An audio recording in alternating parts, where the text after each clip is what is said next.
Many of us have a goal. We would love to be able to retire as a millionaire. But if you'll pardon the pun, of course, the $1,000,000 question is, how do we do that? And while I've been a financial advisor for over 2 decades, in today's video, I want to open with somebody else's suggestions as to how you get there. And then later I'll share my views and then some benchmarks that you can track along the way. So this other person's views, his name's Ramit Sethi. And Ramit is an author, and he wrote the book, I Will Teach You to Be a Millionaire.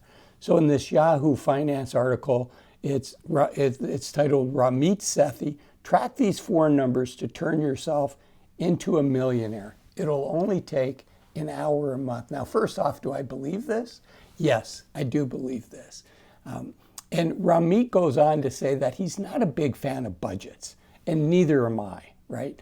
It's kind of like tracking your calories in order to lose weight. You may have to do it occasionally to kind of see where you're at, but overall, people can spend a lot of money on budgeting. If that's your thing, great.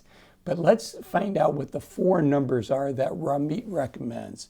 And the first one he recommends is looking at your fixed income costs. What he means by this, the fixed costs, I should have said. Look at your fixed costs, things like your rent, your utilities, your groceries, gasoline for your car to get back and forth to work. These are the necessities in life. Ramit calls them fixed costs. They're things that are difficult to change month to month. So that's the first thing. And the goal there is we want to keep that number to 50 to 60% of our after-tax take-home pay for the family. So if we can keep that at 50 to 60%, and then if we can look at our long-term investments, things like saving for our retirement, saving for long-term care if we need that, just things that we're saving for a 20, 30-year period. So Ramit recommends that to be 10%. Again, I'm going to share my thoughts on all of this later. In the savings category, Ramit recommends saving 10%. Now, what's the savings category?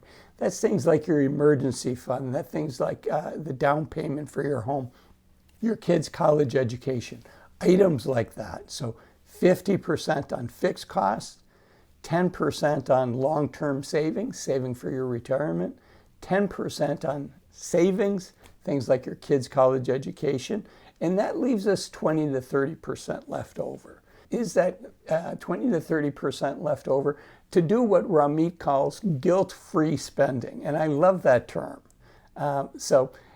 Would that work? Well, it's not easy to save $1 million, right? And there's a couple factors. It depends on how much you're saving every month, every year. You know, the reality is if you're saving $10,000 a year and you're getting 7% interest on that, it takes over 25 years to save $1 million. So it's how much you're saving and the amount of time that you have. So what are my thoughts on this? My thoughts on this is I like to use a rule called the 50-30-20 rule. And you're going to see there's a lot of overlap with Ramit's rule. So it's 50% on our needs, things like our rent, our groceries, our utilities, what Ramit would call our fixed costs. I call them our needs. And then I go to our wants. Needs would be 50% of your after-tax take-home pay. The next thing I go to are wants, what Ramit would call your guilt-free spending. And I say if we can keep our wants, things like we talked about, going out to eat, things like a nice vacation, just, you know, all the cardboard boxes that show up at our house. If we can keep that to 30% or less, then that leaves 20% for saving and investing. So the categories are the same.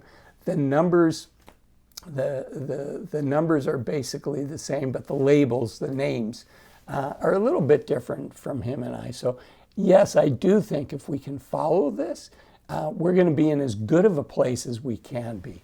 Now, the reality is if you start doing this in your 20s or your early 30s, there's a really good chance you're going to have over $1 million.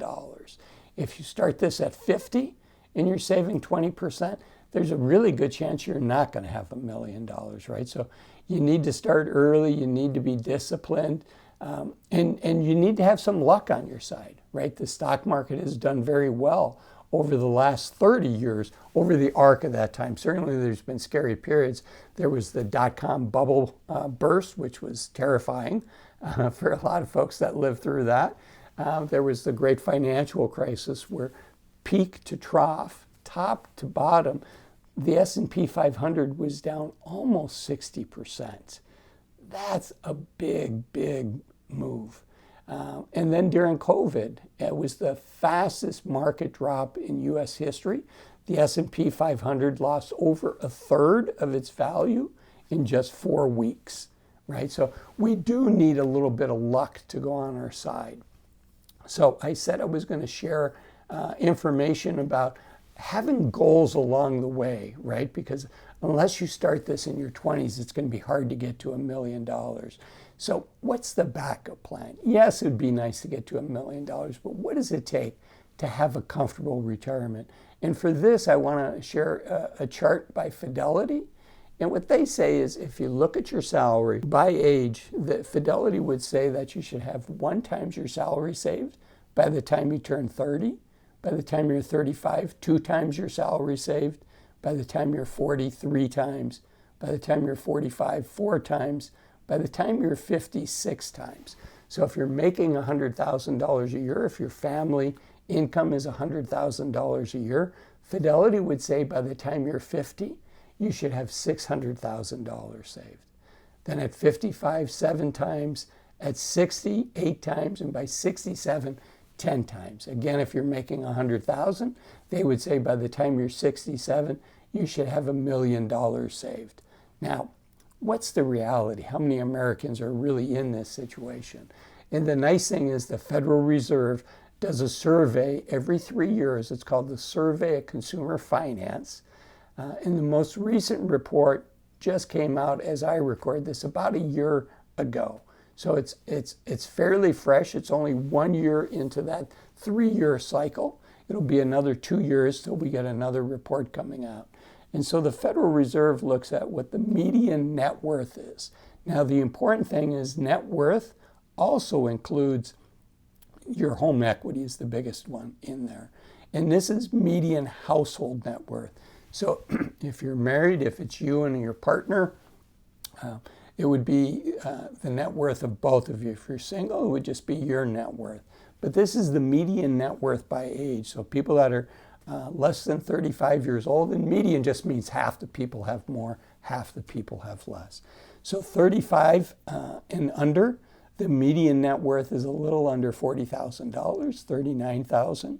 35 to 44, the median net worth is $135,600.